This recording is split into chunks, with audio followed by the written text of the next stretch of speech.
Kershaw. Here comes another old school Nutnfancy knife review. Remember, especially on my knives, I don't give airtime to blades I do not like. Sorry, I don't have time. There's too many awesome blades that I love that I wish to recommend and have my worldwide TMP audience consider. And hello TMPers world, Nutnfancy here, of course. Here comes another blade review. First, let's stroll down memory lane with Kershaw, why don't we? Let's see, once upon a time I reviewed this knife. Man, that thing comes out nice. 2445 CKT, that's a 14C28N version. And then I also covered the 2445, damn! The Alabama Damascus steel version. Once upon a time called the Barrage, now called the Salvo. They had to change the name. It infringed upon, I guess, the Benchmade Barrage name. Whatevs. And then I talked about the great knives, by the way. Love those still. 1665 Pack Rat. Dudes, if you have not checked out a Pack Rat in person, you need to repent. This is an awesome blade. Everything I said in my review, I'll annotate all these blades. I just can't help myself. What a great blade. Ergonomic, fast, solid locking, great blade shape, good steel, good value, Pack Rat. A little bit on the heavy side, but for most guys, they will not care. Check out a Pack Rat. It dominates a lot of other blades. And how can we forget the most recommended, highly touted, you already saw a peek, 1760 Skyline. One of my top EDC choices in the world. High value, lightweight, nice blade, good steel, better steel now. That's that factory only produced ACU version. Thank you, Thomas W. Kershaw. Yeah, I still may make a Nutnfancy version. Stay tuned. It's a lot of coin I have to put out for that. I mean, like a lot. So we'll see. We'll see. But those are some of the great Kershaw blades that I've reviewed. There's more coming, just like tonight.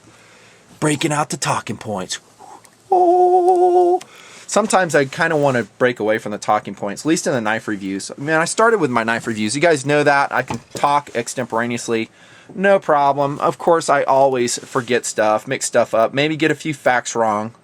Oh, so sorry. That's always been the case. When you talk without script, dudes, that's just the way it's going to go.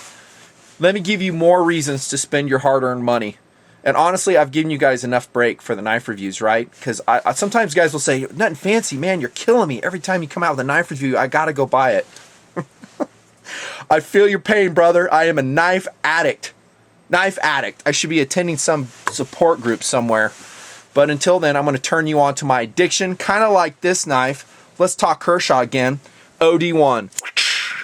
Whoa, did you see how fast that came out? And then this is going to be a 2-for-1 knife special tonight. Here comes little brother, the OD2. Little different sound effect for him. These are two more great blades that I'm highly recommending to you to consider, perhaps purchase from Kershaw. Jumping into the TPs. Philosophy of use, size, and weight. These are both going to be EDC blades, okay? Starting off with the OD1. You might, I say big time might, press it into defensive use. Tactical blades, I've always called that, called it that. Oh, Nutnfancy with a tactical. It's the best way I know how to describe it. I probably wouldn't recommend it though. It doesn't have a good traction plan all around the blade, and I think that's absolutely mandatory for a real, I guess, dedicated tactical blade. And it's also kind of on the small size.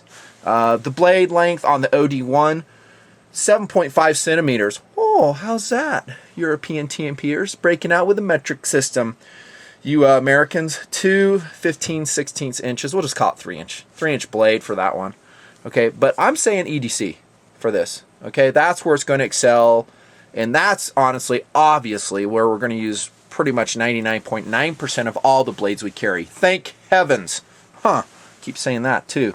Here's the OD2. Check that one out. Obviously an EDC blade. And by the way, the weights on these, now that we're on that first TP, this one's tiny and it's very light. 1.6 ounces? Shut up. You guys know I'm stoked about the lightweight blades. Those are the ones I carry most often.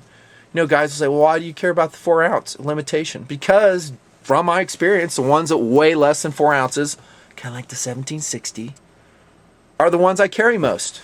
Okay, I've talked to a lot of other guys that agree. They go, yeah, you know, heavy knives, heavier knives are cool, but I just don't carry them that much, especially when you see my loadout. There's a lot coming along for the ride. I'm talking about my EDC system even. By the way, this one, 3.4 ounces. So yeah, it comes under my 4 ounce requirement. It's not a really requirement. Desire, I should say. I would say for a frame lock, and that's on that side, 410 stainless steel, that's a reasonable weight. It's not bad. The size, let's start off with Big Brother OD1. It's excellent for an EDC blade. It really is. Let's bring in the 1760. I think my blade's all dirty on here. But you can see it's about the same size, right? Than the 1760. And I pretty much tout this one as an ideal sized EDC blade, especially the blade, right? Exactly. OD1, I'm sorry, the OD2, I get those confused sometimes. I don't have it on the table. I think size and weight-wise competes very favorably with another favorite, Mr. SOG Flash 1. What a great blade that is, the Flash 1. And this one is breathing down its neck because it's tiny. 1.2 ounces for the SOG Flash 1. This one's 1.6 ounces. EDC blades extraordinaire, most likely. I'm not going to lie to you. I like being consistent, have a consistent philosophy out there. I've been that way throughout the years. I continue to be that way. It doesn't mean I won't change, but I have to have a reason to change. It's got to be based on logic and what's working for me, and that's just my data point. What I'm getting to is I generally do not like spear-type blades. Of course, the OD1, the OD2, not really a spear blade. That's a very elegant drop point design, and we're kind of bleeding over into the second talking point, of course.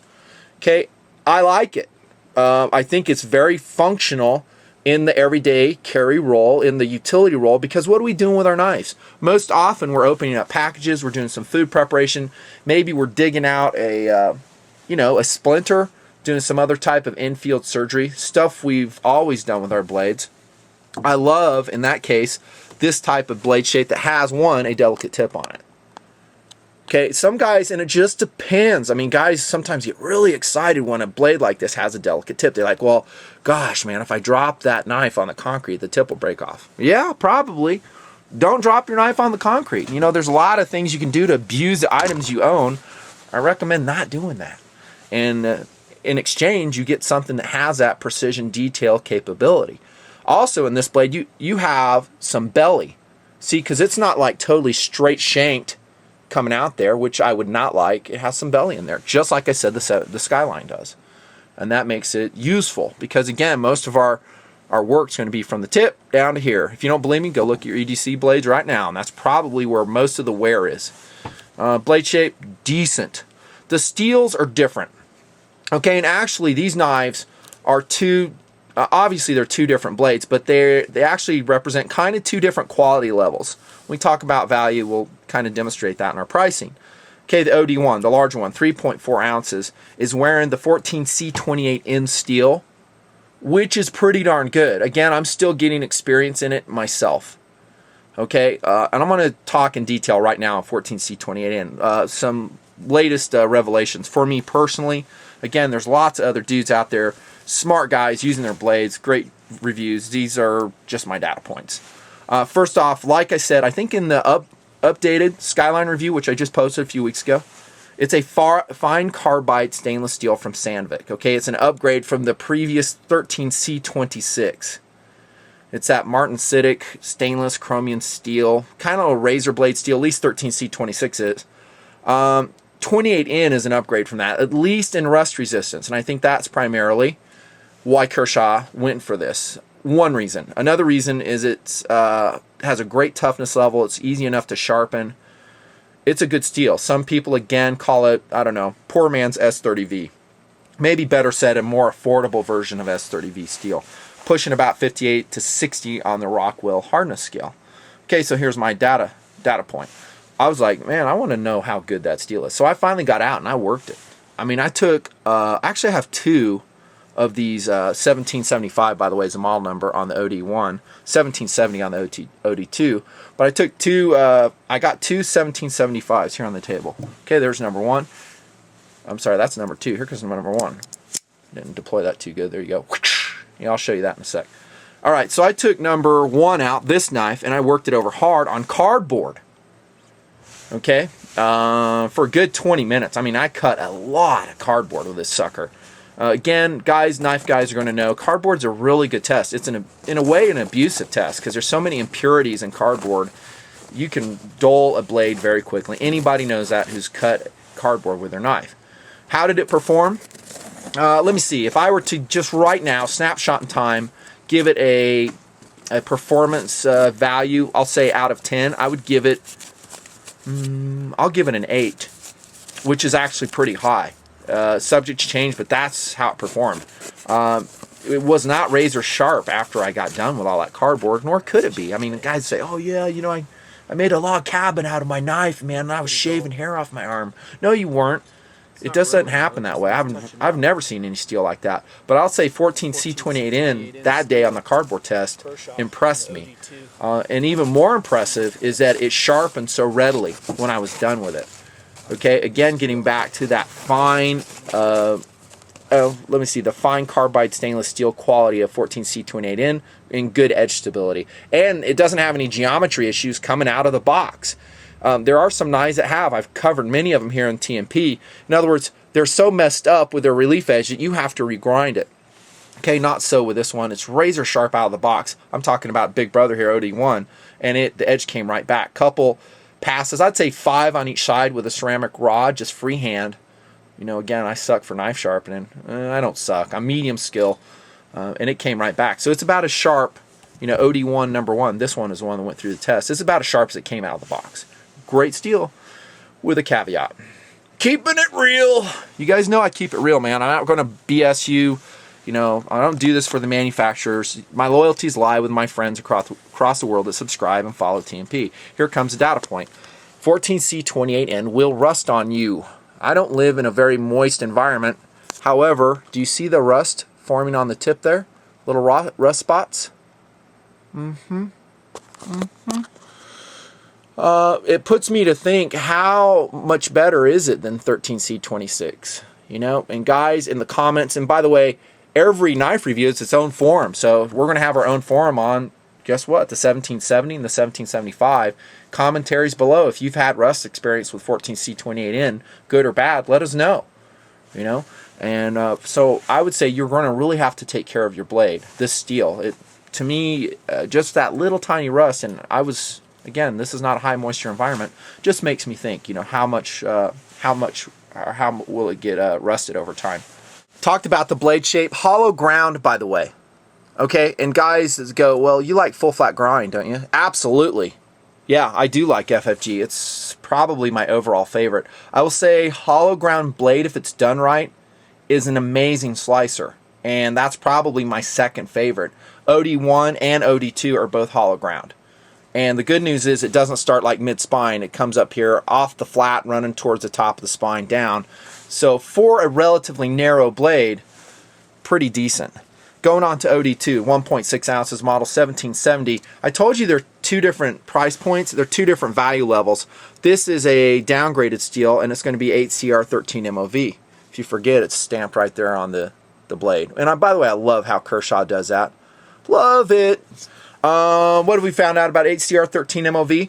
It's a medium quality stainless steel. Focus, camera. Focus, focus. There we go. Medium quality stainless steel. It's not outstanding.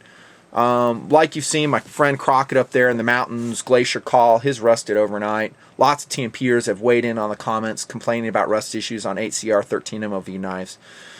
Is it any better than this? I don't know. You know, I haven't really had, personally, a lot of high moisture experience with 8CR13 MOV. It's going to be analogous to OS8 steel, something I've talked about lots. I think it's still a great, maybe not great, but a very good medium quality stainless steel. And that's what you're going to get at this price point. Okay, so it is an entirely different price point. If you want a better steel, buck up and pay the money. Same blade shape, hollow ground, just like before. And it's actually just a shrunk version, blade-wise there. Stuff. Oh, check this out. Look at the ratio. I'm kind of going on to handle here. Look at the size efficiency between the blade shape and the handle size. You rarely see it this efficient in a knife. You follow what I'm saying? It's almost a 1-to-1 ratio. I haven't really discussed it or shown that for a long time. Maybe going way back in the time machine, TMP time machine, Mr. Microtech Mini SOCOM Elite, one of my duty auto knives that I've worn in my military job forever. Great knife. Love this Mini SOCOM Elite. But look at the 1-to-1 handle ratio. If I think about it, I'll annotate the review on this. It's like ancient. Look at that. That's really cool. For an EDC blade, I like that. Again, I've said in other reviews, for a tactical blade where I want a bigger handle, more purchase, more traction, maybe not that important. In fact, I'd rather have a bigger handle. EDC blade, absolutely love it. Both of these blades, by the way, designed by Mr. Lee Williams. He was active in the knife world for a long time. These are two of his designs. He's designed some other really cool flipper designs, which I've talked about. This one is called the Overdrive mechanism. We're going on to the next talking point, making progress, by the way. Just helping you keep track there, that's all. Okay, I'll use this one right here. The Overdrive mechanism. I got my finger in the way that time. There you go. Wicked fast. That's what I'm trying to say. It's wicked fast. Also, it's addictive. It is so fun to play with the OD1 and the OD2. Absolutely fun. This flipper tab right here on the Overdrive mechanism disappears and goes flush in the deployed position. How elegant is that? Okay, you know, a lot of guys are like, okay, whatever. Does it work? Well, yeah, it totally works. And it's reliable. I mean, I should have done this review like 2 months ago. I've had this knife for a long time, and then number 2 rolled into the project later on. I love this Overdrive mechanism. It's fun and addictive, just like I said. Here's OD1, has the same one. Okay, speed is outstanding. How's the lockup and strength? The plot thickens here in the Nutnfancy old school knife review.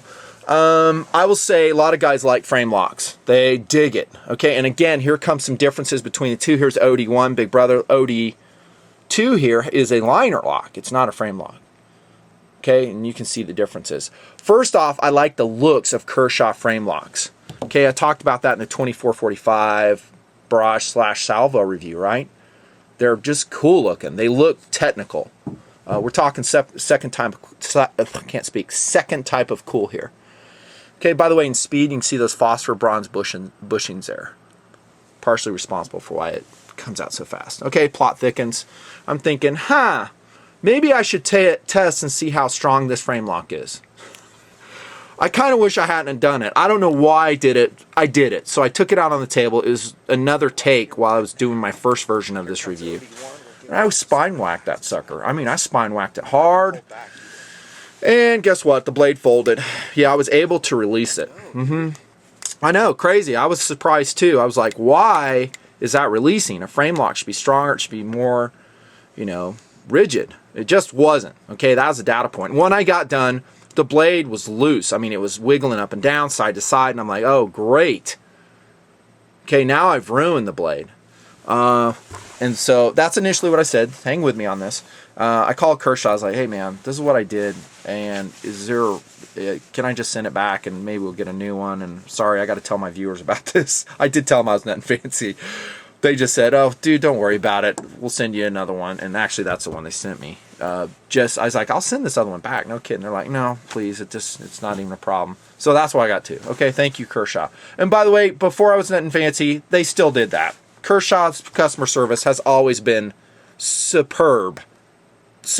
They've always been that way. They're one of the top in the industry. I've always seen that from them. Thank you. Love them.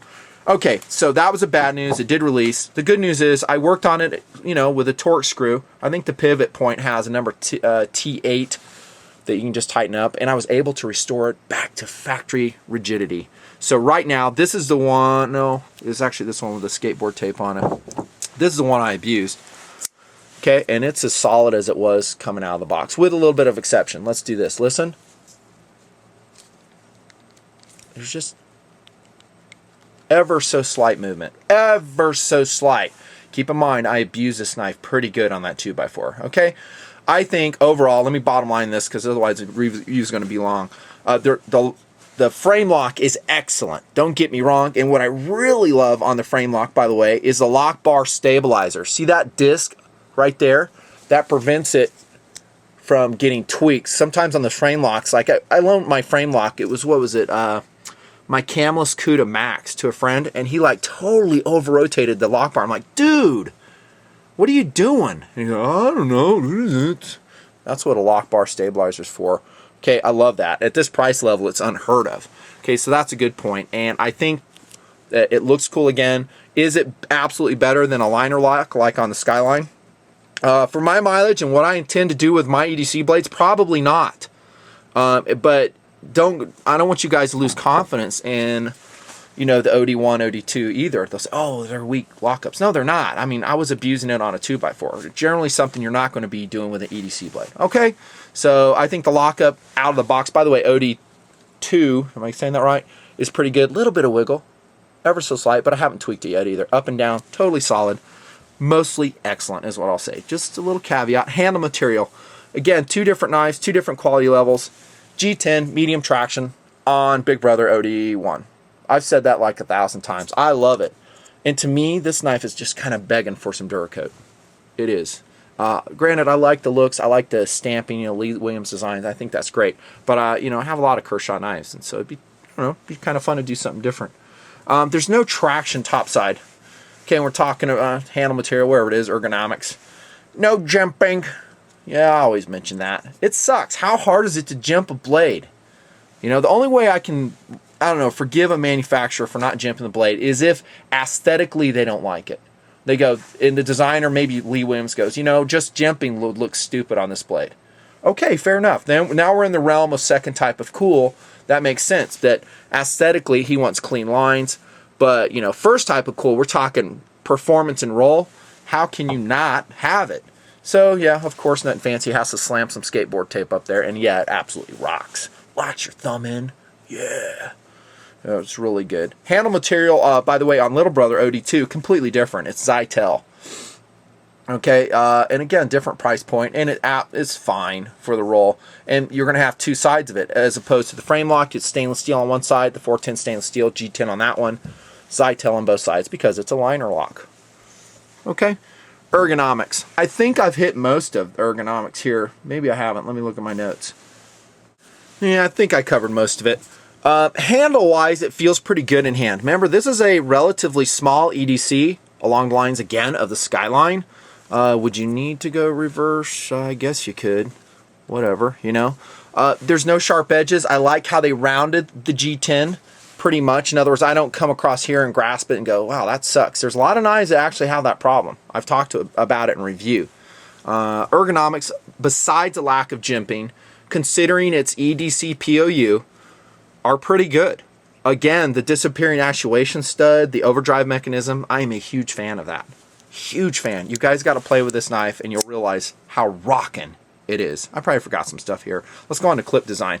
Huh, looks familiar. Same one we saw in the 1760 Skyline, yo. And just like the Skyline, if you decide to go tip up, which is generally a preferred carry method for me, Nutnfancy, you're going to have a fair amount of handle protruding from your pocket, which sucks. That means your knife can get popped out of your pocket.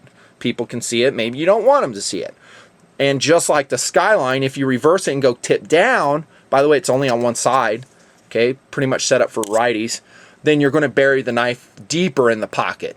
And yes, I like the carry clip. It's just as good as ever. It's anchored with 2 strong screws. I've never had one rip out on me on any of the Kershaws I've used. Good job on the clip for the most part, other than carrying high when we go tip up. Durability. Kind of talked about lockup and strength. But the good news again is this knife came back to factory solidity. There's another big word for you. After I tweaked it. And yeah, like I always say, break that pivot screw out, degrease it. I actually popped the other one out and I shot some brake cleaner in it, dried it out, and then I Loctite it with blue Loctite, not red. And it is, it's specific. You have to get a certain tension level on these pivot points with a lot of different designs. I mean, you're cranking it, just micro cranking it, and then you'll test it. Does it flip out? And by the way, the blade retention in the handle, some guys may complain, say, well, it kind of shakes out. It's kind of an outgrowth of the overdrive mechanism. Okay, it has to be loose in order to do that. Okay, and so don't over tighten it. And the good news is, at least in my experience, is I'm able to get all the wiggle out of it. Durability, let's talk about the steels again. I think I already covered that. I think the steels are good. Watch out for the rust. The strength, I think, is good for the EDC. Yes, it could close on you if you did some spine wax like Nutnfancy did. On the little knife, I think the 8CR13 MOV sharpens easily. It's a good quality stainless steel. If you want better, pay more. Okay, value. Excellent value. This one right here, good price. Look in the upper right where I recommend to go get these. And if they're not there, go to my second choice, also annotated. $19 for this one. You know, I was telling you it's going head to head against the SOG Flash 1. I will say if you're talking about value, the OD2 is going to dominate it. Granted, we're talking 2 levels, well, maybe not 2 levels, but the steel and the Flash 1 may be a little bit better in most people's minds, including mine. 8CR, maybe a step down. I know it's OS 8. I say they're analogous, but OS 8, in my opinion, is a little bit better. Your mileage may vary. OD1, $43. A little bit more. Remember, 2 different price levels. 2 different quality levels, really. Different steel, Zytel, frame lock. It's got that locking bar stabilizer on it. And, again, steel, G10 handles is what I was going to tell you. Cool factor. They're way fun.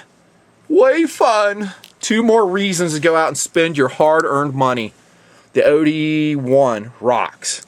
Look at my likability scale. I always put that down. And I don't say it on camera because it's subject to change. I may find something out about a blade that sucks. I have to update my likability scale. I'll update my audience as we go. You know, for the money you're going to pay, you know, and the carry weight that these represent, the speed and this, you know, solid lockup. Another home run from our friends at Kershaw. And yes, there's more Kershaw reviews coming your way.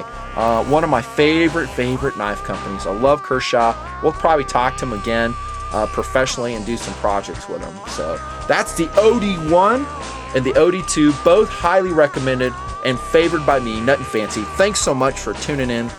I know I forgot stuff. If I did, I'll just annotate it. See you.